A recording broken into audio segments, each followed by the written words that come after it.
Assalamualaikum warahmatullahi wabarakatuh. Nama saya Mimbar Karunia Lestari dari kelas E. Di sini saya akan mempresentasikan video untuk memenuhi ujian tengah semester untuk mata kuliah Filsafat Umum. Pertama, saya akan menunjukkan hasil dari rangkuman yang telah saya buat dari hasil membaca buku Filsafat Umum. Inilah rangkuman dari hasil bacaan saya di buku Filsafat Umum.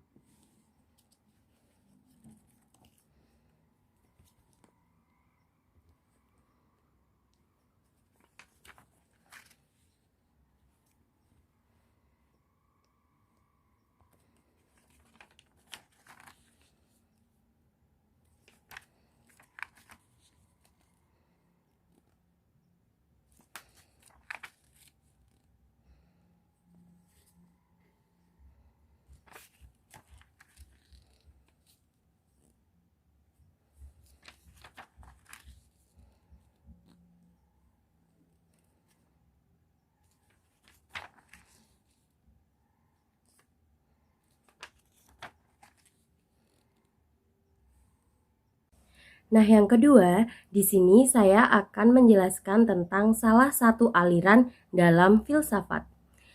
Aliran yang saya pilih adalah aliran rasionalisme. Rasionalisme menyatakan bahwa akal merupakan dasar pengetahuan dari kebenaran. Menurut aliran ini, akal memperoleh dan memproses suatu pengetahuan dan dijadikan sebagai pengetahuan yang sebenar-benarnya. Manusia pada aliran ini dipercayai dapat menangkap objek, kemudian akal memprosesnya dan menghasilkan suatu pengetahuan yang benar. Banyak orang mengatakan bahwa bapak dari aliran ini adalah René Descartes. Namun sebenarnya jauh sebelum itu orang-orang Yunani kuno sudah mempercayai bahwa akal merupakan alat untuk menangkap pengetahuan yang benar. Terlebih lagi pada paham di zaman Aristoteles. Aliran rasionalisme ini tidak mengingkari atau tidak menyangkal kegunaan dari indrawi manusia, karena rasionalisme juga mempercayai bahwa kegunaan indrawi manusia ini adalah untuk menangkap suatu objek dan objek itu dikirimkan kepada akal dan akal memprosesnya dan menjadi sesuatu yang benar. Contohnya, seorang manusia melihat gedung itu terlihat kecil. Akal memprosesnya, gedung itu terlihat kecil karena terletak di tempat yang jauh. Inilah sebabnya kenapa rasionalisme menyebut objek yang dikirimkan oleh indrawi itu adalah objek yang masih kacau atau yang masih belum jelas. Jadi, akal memperjelasnya sebagai pengetahuan yang benar.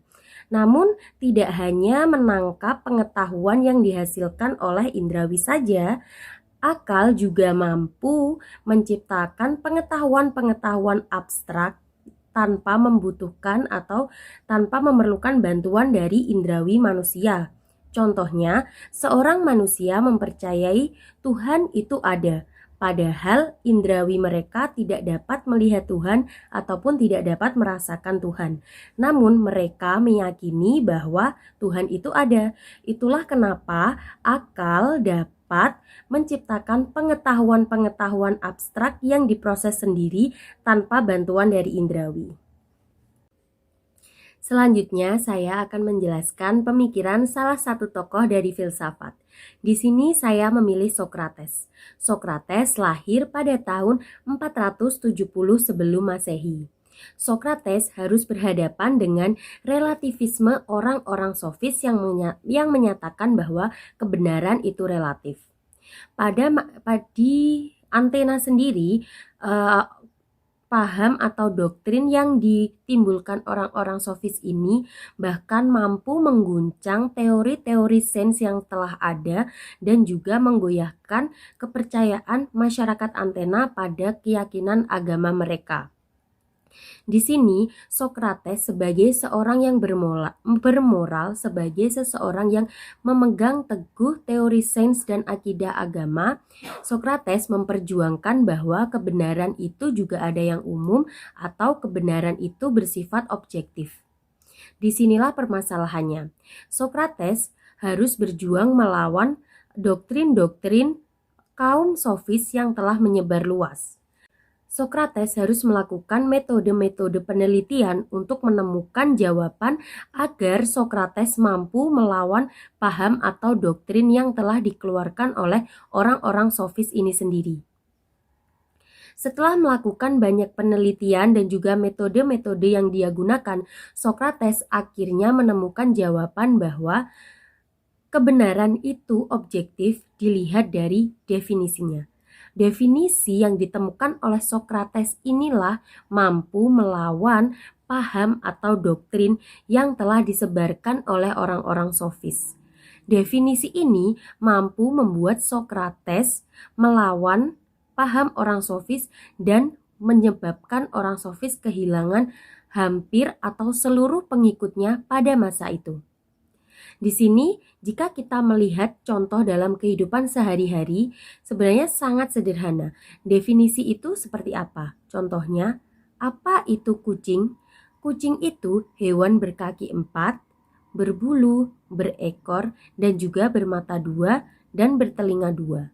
Lalu, jika ada seseorang ingin membeli kucing dari suatu tempat jual beli kucing, apakah dia akan mengatakan, saya ingin membeli kucing yang berkaki 4, berekor, berbulu, dan bermata 2? Tentu saja tidak, karena ini adalah kebenaran yang objektif atau pengetahuan umum. Jadi cukup mengatakan saya ingin membeli kucing. Maka penjualnya pun akan paham karena ini adalah kebenaran umum. Namun, di sini juga dapat menambahkan aksidensi. Apa itu aksidensi? Aksidensi itu adalah ciri khusus.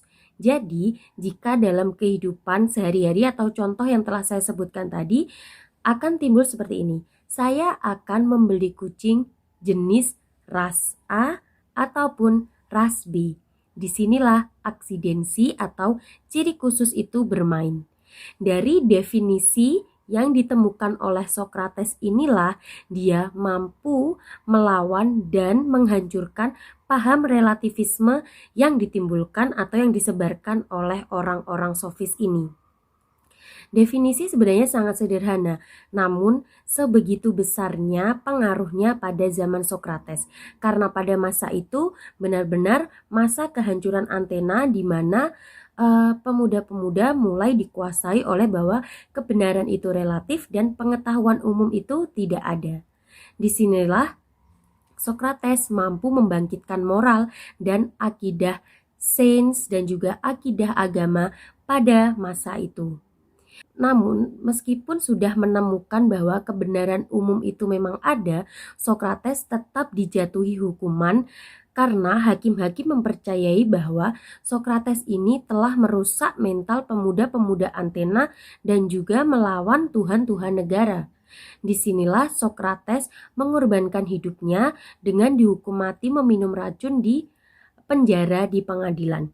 Sebenarnya ketika Sokrates di penjara, murid-murid Sokrates dalam penjara ini memberikan usul kepada Sokrates untuk melarikan diri.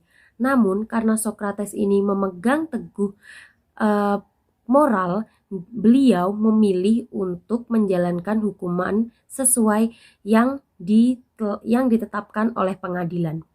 Kematian Sokrates yang memperjuangkan kebenaran umum itu ada hingga mengorbankan nyawanya inilah yang menyebabkan ajarannya dengan cepat menyebar luas di Athena bahkan di seluruh dunia pada masa itu dan menjadikan orang-orang kembali lagi kepada akidah-akidah agamanya dengan ajaran kebenaran umum yang telah disampaikan oleh Sokrates. Terima kasih telah menonton video ini. Mohon maaf bila ada salah kata ataupun kekurangan yang tidak saya sampaikan di dalam video ini. Terima kasih, saya Mimbar Karunia Lestari. Sampai jumpa dan wassalamualaikum warahmatullahi wabarakatuh.